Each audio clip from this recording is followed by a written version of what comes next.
ദേവേട്ടാ, ഇത് എന്തും പറഞ്ഞ സ്കൂട്ടർ തന്നത്? അത് തളിപ്പറമ്പിൽ മേനോൻ സാറിന്റെ വീട്ടിലെ സാറിന്റെ മോൾ ഉപയോഗിച്ചുകൊണ്ടിരുന്നതാ. അവളിപ്പോ ഇംഗ്ലണ്ടിലോ മറ്റോ അല്ലേ. ഞാൻ രാധിക മോളുടെ ഭക്ഷണപ്പൊതി വിതരണത്തിന്റെ കാര്യമൊക്കെ പറഞ്ഞപ്പോ മേനോൻ സാറാ പറഞ്ഞത് ആരുടെങ്കിലും കയ്യിൽ ഇതങ്ങ് കൊടുത്തുവിടാന്ന്. വിലയൊന്നും പറഞ്ഞില്ലേ? ചോദിച്ചു, പറയണ്ടേ? പക്ഷെ കൊടുക്കണം. ഈ തിക്കും തിരക്കൊക്കെ കഴിഞ്ഞിട്ട് പതുക്കെ പതുക്കെ കുറേശ്ശേട്ടൻ നമുക്ക് കൊടുക്കണം, അല്ലേ മോളെ? അതെന്തായാലും കൊടുക്കണം അച്ഛാ. താൻ പോവാൻ റെഡിയായോ? പിന്നെ ഞാൻ വന്ന് യാത്ര പറയാനിരിക്കായിരുന്നു. ആഹാ, കൊള്ളാലോടോ. ഇതെങ്ങനെ, നന്നായിട്ട് ഓടിക്കോ അത് ഉന്തി തള്ളി പോണോ? ഉന്തി തള്ളിക്കൊണ്ട് പോകുന്നില്ല, ഞാൻ ഓടിച്ചോളാം. ഒരു കാര്യം ചെയ്യ്, ഞാനും കൂടെ വരാം. നമുക്ക് ഒന്നിച്ച് കൊണ്ടുപോയി കൊടുക്കും. അത് വേണ്ട മോനെ. മോൻ വളരെ ആത്മാർത്ഥമായിട്ട് ചെയ്യുന്നതായിരിക്കും.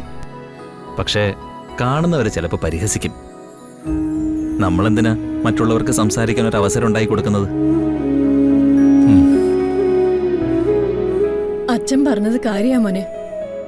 അല്പം തകർച്ച നേരിട്ടാലും കണിമംഗലം കണിമംഗലം തന്നെയാ.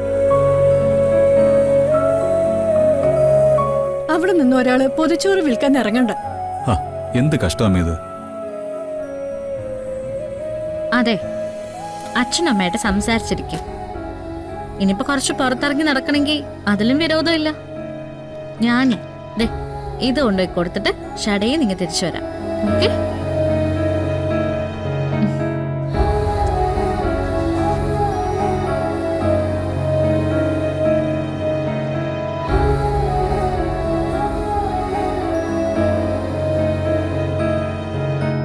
അയാൾ നന്നായിട്ട് വണ്ടി ഓടിക്കുന്നുണ്ട്.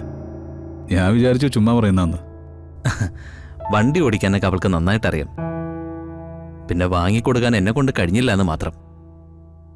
മോവാ.